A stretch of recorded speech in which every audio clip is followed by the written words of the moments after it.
Undang-Undang Dasar Negara Republik Indonesia. Undang-Undang Dasar Negara Republik Indonesia.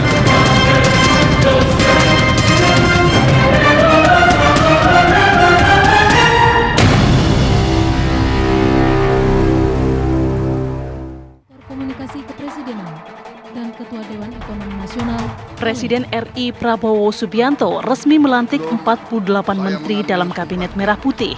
Jumlah kementerian ini menjadi sorotan karena lebih banyak dari kabinet sebelumnya. Bertambahnya jumlah pos karena dipecahnya 9 kementerian menjadi 21 kementerian. Beberapa kementerian yang dipecah diantaranya Kementerian Hukum dan HAM menjadi 3 kementerian, yaitu Kementerian Hukum, Kementerian Hak Asasi Manusia, serta Kementerian Imigrasi dan Pemasyarakatan. Kemendikbudristek dipecah menjadi 3 kementerian, yaitu Kementerian Pendidikan Dasar Menengah, Kementerian Pendidikan Tinggi, Sains dan Teknologi, dan Kementerian Kebudayaan. Hingga Kementerian Pariwisata dan Ekonomi Kreatif yang kini dipecah menjadi 2 kementerian. Tak hanya jajaran menterinya yang dianggap gemuk, jumlah wakil menteri di Kabinet Merah Putih hingga 55 wakil menteri juga menjadi sorotan. Sejumlah pos menteri bahkan memiliki 2 hingga 3 wakil menteri. Sebut saja Menteri Perekonomian yang memiliki 3 wamen, Menteri Badan Usaha Milik Negara memiliki 3 wamen, Menteri Dalam Negeri dan Luar Negeri masing-masing memiliki 2 wakil menteri, serta Menteri Pendidikan Dasar dan Menengah dan Menteri Pendidikan Tinggi Sains dan Teknologi masing-masing 2 wakil menteri. Kabinet Prabowo Gibran juga memiliki 7 menteri koordinator, lebih banyak dari menteri koordinator presiden sebelumnya. Lantas, akankah Kabinet Merah Putih yang dibentuk Presiden Prabowo Subianto akan berjalan efektif? Tim TV One mengabarkan.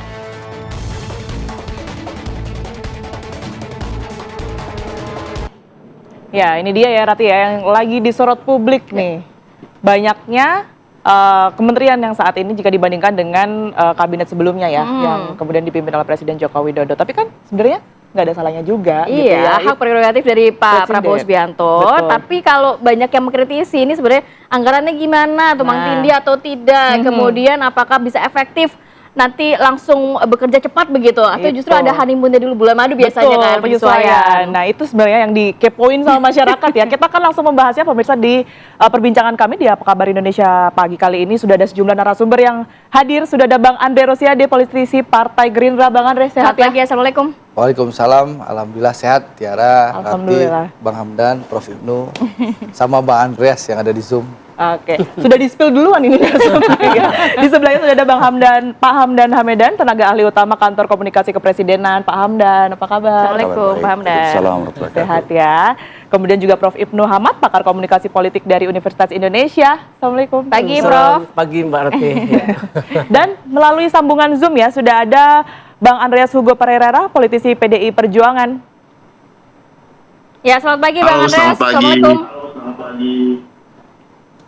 Terima kasih sudah join bersama kami. Ya. Oke, kita ke Bang Andre Rosiade terlebih dahulu ya. Bang, ini kan 2 hari ini sudah hektik banget pelantikan presiden. Kemudian juga kemarin sudah dilantik para menteri, wakil menteri, begitu ya. Tapi kalau Bang Andre melihat sebagai sosok yang kemudian ini juga dekat dengan Pak Prabowo, satu partai begitu ya. Orang-orang yang sudah ditempatkan di kabinet dan juga di kementerian masing-masing sudah tepat belum kalau menurut Bang Andre? Ya, Jawabannya masih tepat lah nih ya. ya. Jadi begini Rati, Tiara ya. Hari ini masih ada pelantikan kalau nggak salah. Kepala badan ya, Bro? Betul. Kepala badan. Jadi tentu pemilihan menteri dan wakil menteri ini tentu berdasarkan sekali lagi kompetensi. Ya, itulah dasar Pak Prabowo dan Mas Gibran memilih para pembantunya. Ya. Kompetensi. Nah, tapi tentu sekali lagi kita nggak boleh nih menjudge seseorang tidak punya kompetensi Ya. kalau kita belum melihat kinerjanya. Itu yang penting. Ya, yang kedua tentu sekali lagi Pak Prabowo juga akan terbuka kalau memang nanti setelah di perjalanan hari mereka bekerja tapi tidak punya kompetensi dan kemampuan, tentu akan dievaluasi. Itu yang paling penting yang pertama. Ya. Yang kedua adalah sekali lagi saya ingin sampaikan, anggota kabinet ini adalah putra dan putri terbaik bangsa. Yang dilihat oleh Pak Prabowo ya, mereka selain punya kompetensi, mereka juga punya komitmen ya. komitmen mulai dari komitmen anti korupsi. Karena sekali lagi Pak Prabowo berulang-ulang kali menyampaikan kita harus jangan korupsi. Ya, Dan termasuk beliau ada pembekalan terkait itu ya. Pembekalan khusus di Hambalang. Nanti insya Allah akan ada pembekalan lagi di Magelang. Iya. Ya. Lalu yang kedua, mereka ini selain punya kompetisi, punya komitmen anti korupsi, melayani masyarakat, juga komitmen melaksanakan program prioritas Pak Prabowo. Intinya apa? Mereka ini orang-orang yang dibutuhkan oleh Pak Prabowo dan Mas Gibran dalam rangka membantu menjalankan pemerintahan. Itulah dasar pemilihan kabinetnya Pak Prabowo. Oke, itu hak prerogatif dari presiden terpilih. Tapi Betul. juga banyak kritikan yang masuk, nanti mungkin Prof. Ibnu bisa menambahkan Ya. terkait anggarannya, Oke. kemudian juga terkait tumpang tindih Oke. kebijakan. Pasti APBN nambah dong ya. Betul Jadi begini, sekali. Bahkan Rat. ini termasuk kabinet yang Gemoy. cukup gemoy, sangat gemoy dibandingkan pemerintahan-pemerintahan sebelumnya, kecuali yang Jui Korea itu kan. Satu kita jawab ya. Pertama soal anggaran. Ya. Anggarannya, ini kan kita APBN 2025 kan sudah ada. Ya. Itu jauh disahkan sebelum menteri-menteri dan kepala badan ini dilantik. Jadi intinya apa? Intinya kabinet ini akan berjalan berdasarkan APBN 2025. Nah, APBN 2025 itu sudah ada koridor anggarannya, aturannya. Jadi mereka akan berjalan dengan sesuai anggaran APBN 2025. Sehingga nanti karena sudah ada aturan, koridor, dan memang anggaran sudah disiapkan.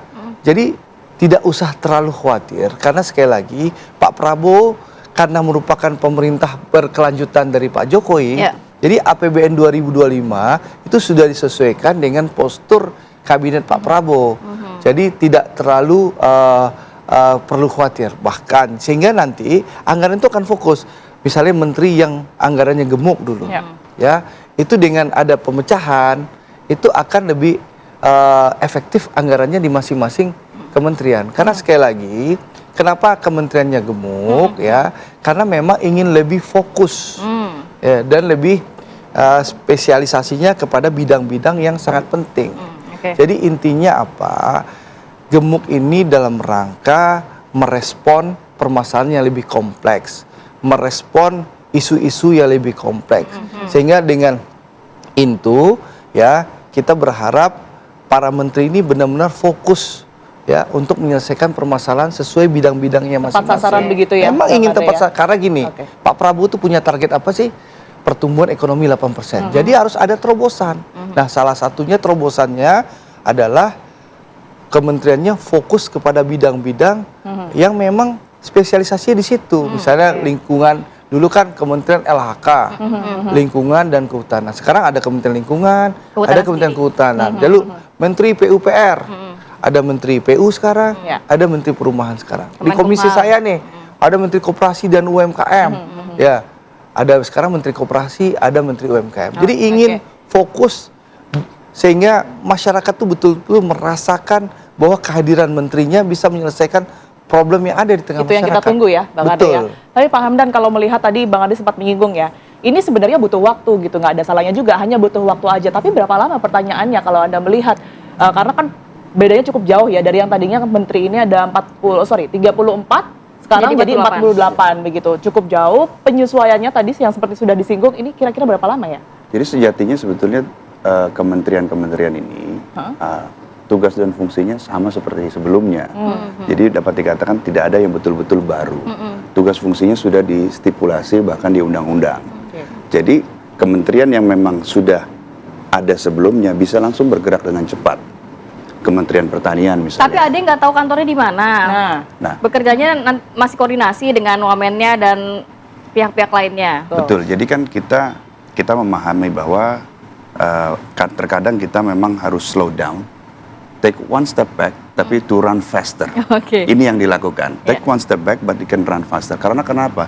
Karena terjadinya terfokus, kabinet yang terfokus. Jadi setiap menteri dan wakil menteri itu menangani bidang-bidang yang memang membutuhkan jawaban-jawaban strategis. Ada istilah di dalam manajemen itu yang dipopulerkan oleh Profesor Chandler, structure, follow strategy. Struktur, nomenklatur itu mengikuti strategic goals-nya. Tadi sudah dijelaskan dengan sangat baik oleh Bang Andre.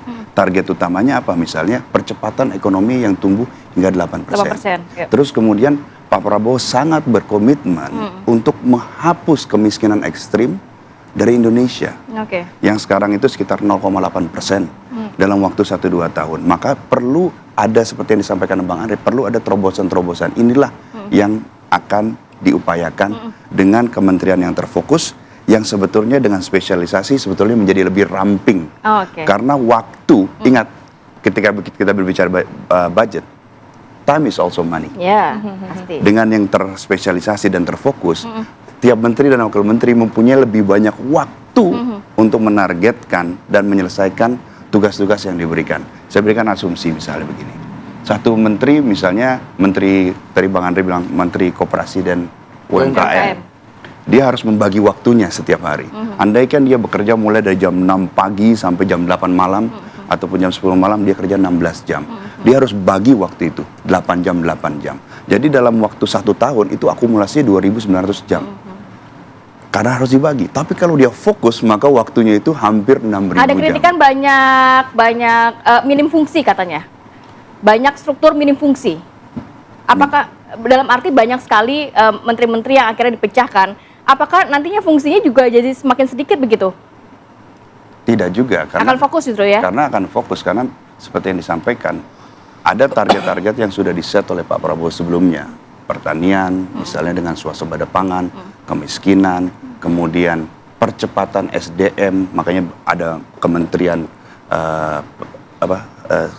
pendidikan dan riset dikti dengan wakil menterinya agar mereka bisa fokus-fokus. Misalnya ada yang fokus di STEM dan lain sebagainya. Pak Hamdan, nanti juknisnya akan seperti apa sih? Mungkin peraturan turunannya akan seperti apa? Kan karena melihat juga ada beberapa menteri yang memiliki bahkan 2 wakil menteri, 3 wakil menteri, bahkan juga kan sebelumnya ada dirjen dan lain sebagainya. Nanti akan seperti apa bentuknya? Jadi begini, alasan dibalik wakil menteri itu karena kita menghadapi tantangan global yang besar. Ya. Seperti saya beri contoh misalnya di Kementerian Luar Negeri. Ya. Itu Pak Prabowo menginginkan partisipasi yang lebih aktif Indonesia di kancah global. Sehingga Indonesia itu bisa berdiri di garda terdepan, seperti di garda terdepan pergaulan terbangsa, seperti amanah konstitusi, ikut serta dalam perdamaian dunia. Maka setiap wakil menteri itu akan mempunyai tugas-tugas khusus, seperti Pak Anies Mata yang dipesankan untuk mengurusi hubungan dengan dunia Islam. Mungkin yang lain, wakil menteri yang lain akan fokus pada international organization and its regime.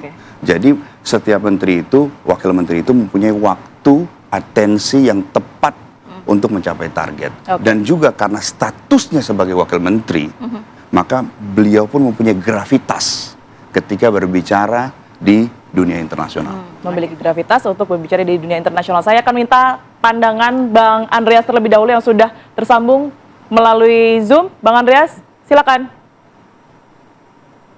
Ya, terima kasih. Artinya, yang pertama kita lihat bahwa setelah Undang-Undang Kementerian Negara direvisi, ya kita tahu bahwa ya Presiden mempunyai hak prerogatif, dan hak prerogatif itu diperluas dengan tidak adanya batasan atau tidak terbatas untuk ya menyusun kabinetnya. Seberapa aja Presiden menghendaki itu bisa dilakukan, dan ini konsekuensi daripada revisi dari undang-undang tersebut gitu. Nah, kemudian kalau kita lihat dari jumlah kabinet ini, ya ada yang pemecahan yang menurut saya perlu memang. Ya misalnya saya di Komisi 10 itu mitra dan Kemendikbudristek. Kemendikbudristek ini memang dari dulu kita sudah berpikir atau bahkan sudah diusulkan untuk kebudayaannya itu ya berdiri sendiri gitu. Kementerian, karena ruang lingkup kerja dari kebudayaan itu begitu luas gitu. Dan Kemendikbudnya bisa sendiri, risteknya itu kan sudah ada BRIN sebenarnya. Nah, cuma dengan pemecahan yang sekarang, ya saya kira juga ya ada konsekuensinya pasti. Konsekuensinya pada koordinasi, konsekuensinya pada anggaran, konsekuensinya pada ya fungsi tadi gitu. Dan juga sebenarnya seperti apa yang disampaikan teman-teman tadi kan, teori dan asumsi-asumsi yang bisa terjadi gitu. Tapi dalam prakteknya akan tidak mudah juga gitu. Karena di situ sudah ada dirjen-dirjen gitu. Kalau kita tahu di birokrasi itu ada dirjen-dirjen yang juga sudah mempunyai fungsi itu. Dan seringkali juga wakil menteri misalnya, wakil menteri yang begitu banyak dalam pelaksana ya, Andre kan tahu gitu, Andre Rosiade kan tahu gitu, kita di komisi bermitra dengan menteri itu, wakil menteri itu kalau tidak ada penugasan langsung dari menterinya pasti juga tidak akan banyak berfungsi juga gitu. Dalam arti bahwa ya tugasnya nanti kan gunting pita, terus ya menemani ke sana, mendampingi sana, mendampingi sini. Jadi sebenarnya memang ya kalau boleh saya katakan memang ya, tapi saya melihat bahwa ini memang jumlah kementerian yang begitu banyak ini mudah-mudahan tidak menyulitkan Pak Prabowo sendiri dalam koordinasi nanti. Karena pasti akan banyak hal yang harus dikoordinasikan. Salah satu problem di kita di Republik ini juga adalah koordinasi lintas kementerian dan lembaga gitu. Ketika misalnya kita membuat undang-undang, seharusnya suatu undang-undang itu kalau datang dari pemerintah kan akan lebih mudah untuk digolkan gitu. Tapi seringkali lintas kementerian itu justru menjadi koordinasi lintas kementerian itu justru menjadi hambatan gitu, sehingga kemudian drop di balik untuk dipercepat dan yang lain-lain. Nah, kalau di DPR banyak ya isi kepala, banyak fraksi, anggota dengan variasi pemikiran dan ide itu biasa. Tapi kalau di kementerian itu mestinya, di pemerintahan, di eksekutif itu mestinya lebih koordinatif, lebih direktif gitu. Dan seharusnya Pak Prabowo menghitung itu. Tapi ya dugaan saya pasti Pak Prabowo sudah menghitung itu, dan dengan janji-janji target yang sudah disampaikan ketika pidato kemarin, seharusnya itu didukung oleh jumlah menteri dan wakil menterinya yang banyak ini gitu. Nah, tapi ya perlu waktu berapa lama untuk bisa mengkoordinir itu juga pertanyaannya. Perlu berapa birokrasi tambahan, perlu berapa anggaran yang harus dibutuhkan ditambahkan di dalam jumlah kementerian dan lembaga yang begini gemuk gitu. Ya kita lihat aja nanti, tentu pasti ada waktu untuk evaluasi gitu. Tapi satu hal yang positif ya, kita tentu lihat bahwa Pak Prabowo berterima kasih terhadap semua yang pernah berjasa, yang pernah membantu beliau di dalam proses pemenangan pemilu kemarin. Oke, jadi poin dari Bang Andreas cukup banyak nih ya, terkait anggaran, birokrasi, dan juga fungsi dari wakil menteri sendiri nanti akan berjalan atau tidak. Tapi sebelum kita minta tanggapan dari Bapak-Bapak dan juga Prof. Ibnu, tanggapan seperti apa, kita tahan dulu ya. Kita akan sambung lagi di segmen berikutnya.